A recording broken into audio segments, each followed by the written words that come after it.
Yeah, so speaking of goalkeeper, it's a it's a very interesting problem at the moment because while obviously David De Gea is in form from a shot stopping perspective, it's very obvious that his main issue is his ability to play on the ball. And from what I've heard and what we've heard, that's obviously something that's very important to Eric Ten Hag. So do you think that there's a chance that Ten Hag could emulate what Pep Guardiola did when he first joined City and kind of get rid of De Gea like Pep did with Joe Hart because of his abilities, or do you think that maybe he'll choose Henderson or go for a new goalkeeper?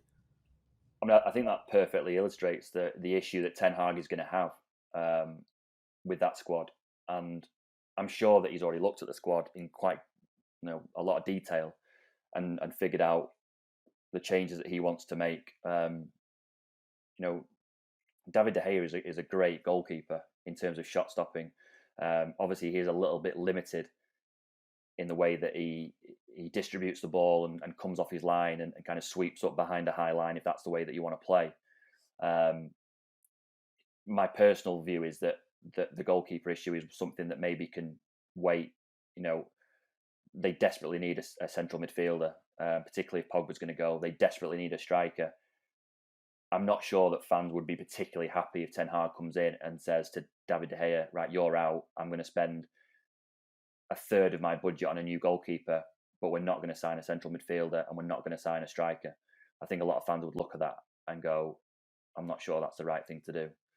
Um, it's possible that he picks Dean Henderson, although at the moment Dean is desperate for first team football.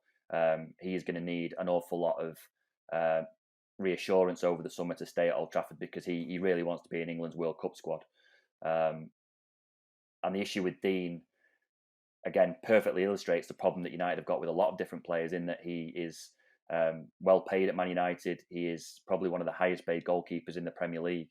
And while in terms of resale value, he would command quite a significant fee, there are a very, very limited number of clubs who could afford his wages. So you're talking about either United accepting a reduced fee to compensate for the buying club paying higher wages, or Dean takes a pay cut to go and get first team football elsewhere.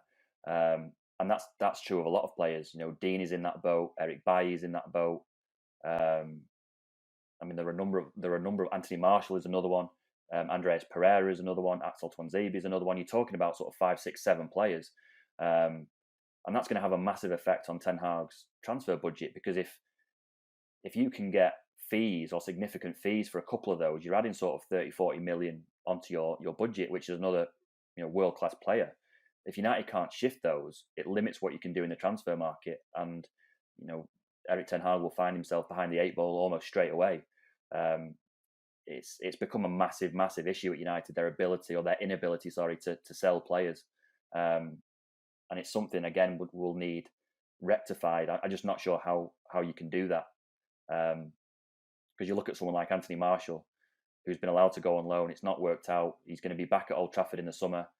Um, on face value, he's probably a £50 million player for his age and his ability, but no one is going to go anywhere near Anthony Marshall £50 million. And he's also on about 200 grand a week. Again, like the number of clubs who can afford that, you can probably count on one hand. And then the ones who actually want him again would be even further reduced. You're looking at, possibly PSG, and that's it. And they've got one of the best forward lines in the world already. So it's going to be very, very tough. You know, with Dean, with a number of players, and it's going to have a massive knock-on effect to the business that United do in the summer.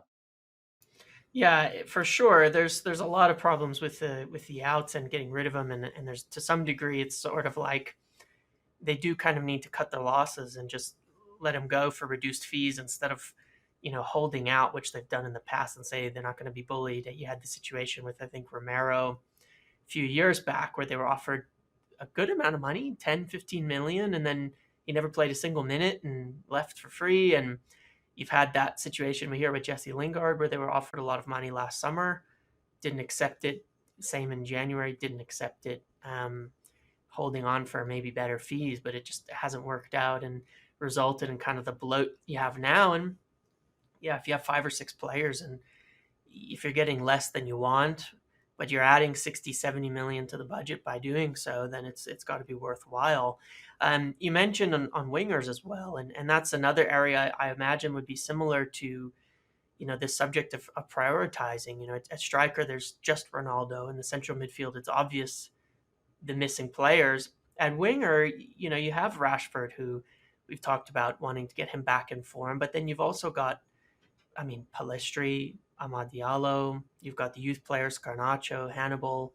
You've got all these guys in there, and a large amount of investment. Between Palestri, Ahmad, and Hannibal alone, you spent 50 to 60 million on young players who have basically yet to play any time. And yes, they're young, but surely part of that will be, maybe part of Ten Hag's project this year will be, rather than spending a bunch of money on winger, putting the money elsewhere and seeing what he can do with these kind of young players as well. Yeah, most definitely, and that is one of the main things that United wanted to get across in all their negotiations with these managerial candidates. That United have got three key points in the way that they try to do business. They want to win, obviously, because it's Man United. They want to do it playing attractive football, and also they want to promote players from within the academy. So it's a hugely important part of what United are trying to do. And Eric Ten Hag will have been reminded of that again and again during these negotiations, that it will be his responsibility to find players within the academy system and promote them and play them, because it's that important to United. He has got a good track record of developing young players. A lot of them have gone on to bigger clubs from Ajax, and he will be expected to do the same at United. And it's a good way of getting the fans on side very, very quickly. If he's seen to be appreciative of the academy and blooding those young players and giving them opportunities, fans love to see that. It's been good, really, that throughout these last sort of 5-6 years, when things haven't gone particularly well, there has still been a production line of players coming through the academy. Jose did it with Scott McTominay. Louis van Gaal did it with Marcus Rashford. Ole Gunnar Solskjaer, did it with Mason Greenwood. So he will be expected to carry that on when he comes in. And it is a good. You're right. He is going to have to prioritise in the way that he does his transfer business. And maybe it's a case that he runs with a leaner squad if they can shift a lot of those players out off the wage budget. Maybe get a couple of million here or there for a couple of players and fill those roles with young players. Whether it's Ahmad, whether it's Hannibal, someone like that, just to kind of, not to play week in, week out, but to play 10 games here or there. Be in the squad most weeks, see how they do. Maybe next season he plays a few more. It's that kind of development that fans want to see, and maybe that is how Ten Hag does it. I think a lot of that will depend on what the schedule looks like next season. Obviously, United will still hope and be desperate for Champions League football. Obviously there's still a chance that they'll be in the Europa League or the Europa Conference League or even no European football at all. The size of the squad will depend, I imagine, on where they find themselves next season and the kind of the schedule that they're presented with. Because obviously, if there's no European football at all, you can run with a much leaner squad, and then you can kind of bring in a couple of young players onto the fringes of the squad to kind of play those 10 or 15 games here or there. It's one of the benefits, I think, from missing out on Europe altogether. Although United will tell you that they need the money, they need those 7-8 home games to boost the budget, particularly after what happened with COVID. Yeah, it's interesting because obviously we all want to qualify for the Champions League, despite that not super looking likely at the moment. But one of the benefits of a competition like the Europa League or the European Conference League is you can play some of the more fringe players as well as some youth. So there, besides for the monetary benefits, which obviously, as you said, United claim they really need, there would still be importance to qualifying for one of the secondary European competitions. So let's see.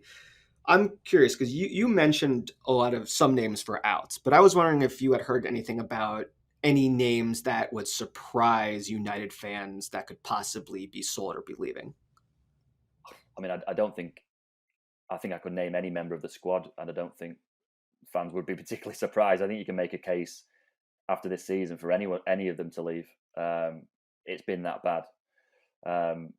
I don't think that we're going to see anything particularly surprising in terms of outs. I think in the past, when we've had a new manager come in, they've taken their time to assess the players that are already there. Obviously, if they can find a player who hasn't really been playing regularly, but turn them into a player that they need, ultimately you're saving yourself 40, 50 million pounds in the transfer market, and that's good news for everyone. The ones that I would expect to leave, Paul Pogba's out of contract, Jesse Lingard, Edison Cavani. There are players there who haven't played enough for their liking. Dean Henderson, Eric Bailly, Anthony Marshall's been on loan, and will be back. Andres Pereira, Tuanzebe, all the ones we've kind of we've mentioned. I mean, the players that.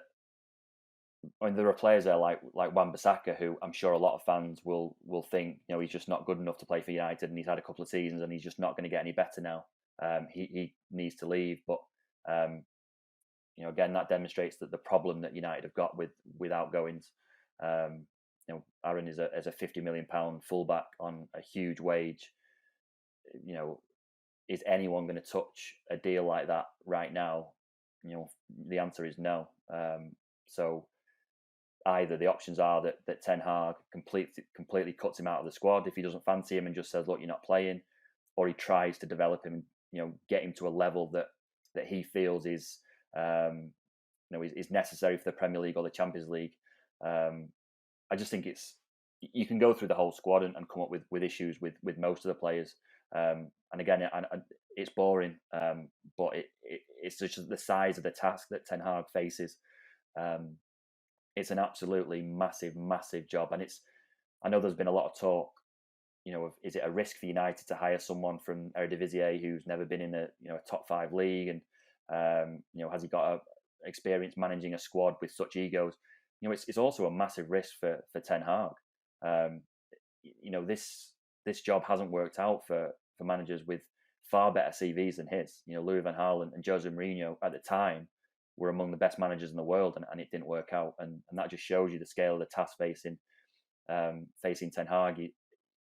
You just have to hope, or United fans will just have to hope that he does well enough in his first season to kind of buy himself a little bit more time, and he can gradually, mold the squad and mold the club in the way that he wants. Because I can't underestimate the scale of the job. I just think it's an absolutely huge job to turn around this club at the moment. Yeah, I completely agree with all of that, and I know a lot of the fans will be hoping for a bit of a turnaround, but it might not be as good as people expect. What do you think the expectations will be going into next season with, let's just say, with Ten Hag at the helm, and let's say brings in a few of the guys he wants, gets rid of a few? What do you think the expectations will be as a fan, and what do you think the club will be expecting from Ten Hag in the first season? Is it going to be like Klopp's 2 to 3 year plan, same with Guardiola as well, or do you think it's going to be a bit different? No, I think his immediate aim will be to qualify for the Champions League. I think his immediate aim will be to finish 4th. Obviously he's not going to say that. He's not going to come in his first press conference and say, I am trying to finish 4th, because that's just not what Man United managers say. But in his head, that's what he'll be thinking. We've seen in the past that missing out on the Champions League has kind of been the cut-off for United managers. It's absolutely vital that he gets them to a point where they're in and around the top 4 very early and just stay there. Because if they are adrift at any point during the season, you would worry for him. Whether he's got a 3-year or a 4-year contract, whatever it is that he signs, United have shown that they've been quite ruthless in that way. So he needs to finish in the top 4. That's his priority. Will begin and end with that. I think it would be quite clever of him to take the domestic cup competitions very, very seriously. There's been a lot made of United haven't won a trophy for 5 years, and it is far too long. I just think it's an easy way of getting the fans on side. I'm not suggesting that winning the FA Cup will be evidence that he is, he's about to take United to the Champions League final or anything like that. But it just buys you time. United fans have been starved of success since 2017. So If he was to make a good run at maybe winning the League Cup or the FA Cup, I think that would help immensely. Because sitting here right now, and it's ultimately United every year should be looking to win the Premier League and win the Champions League. That's just the size of the club that they are. But I think sitting here right now, if you offered most United fans next season 4th place and a domestic cup, they would bite your hand off. And that's really what Ten Hag should be aiming for. Ultimately, in the end, that's not going to be good enough. If he finishes 4th every year and reaches a couple of Carabao Cup finals, that's not going to be enough. But it's a good platform from which to build. Because he's just not. I just can't see them making up a lot of ground on City and Liverpool. It's something that even Fergie never had to deal with. It's possible that a team, City or Liverpool, can have a bad year. Liverpool had a bad year last year, and City still won the league. You're talking about trying to overcome 2 of the best teams that we've ever seen in the Premier League, and that's just it's almost an unrealistic ask. I think he was to finish 4th next year, as I say, reach a final, win a domestic cup. I think that would give him a good springboard from which to build, and then maybe slowly, gradually start making up ground on City and Liverpool. Yeah, well, yeah. I mean, Jose got time. The first few years he was winning trophies, and I think that there was a lot of, even with not having the most attractive style of football, even if it was a bit defensive and the goals were a little hard to come by at times, he was winning things, winning, cups, winning the Europa League, and really, I think, of course, the season it started going bad, didn't win anything. Lost in the FA Cup final to Chelsea, got knocked out in the Champions League in that round. Didn't win anything, and then the next season it went ugly pretty quickly. And under Ollie, there was a lot of impatience from a good chunk of the fan base, even though he had a lot of support, for just not winning anything. The more it went on, and you always wonder how things might have been different if that Europa League final had gone just a little bit differently, and he got that trophy, just one penalty different, But that's the way that it goes, I suppose. I think Andy Mitten has his standard, his top 4 in a trophy is like something he says is like the Mitten standard of success for a year, top 4 in a trophy. And there's some sense in that. You get time, you get, patience, you get something out of the year. So that's all the questions we have today, Rob. We want to thank you for coming on again and talking with us for an hour here and going through all of that. It's been a pleasure for sure. Well, I appreciate you having me on. It's been great. So anytime. Hopefully we're not here in a year talking about the same thing. Yeah, hopefully next year it's what are we doing, what are we winning, and all of that. Hope so, yeah. Yep. It'd be nice.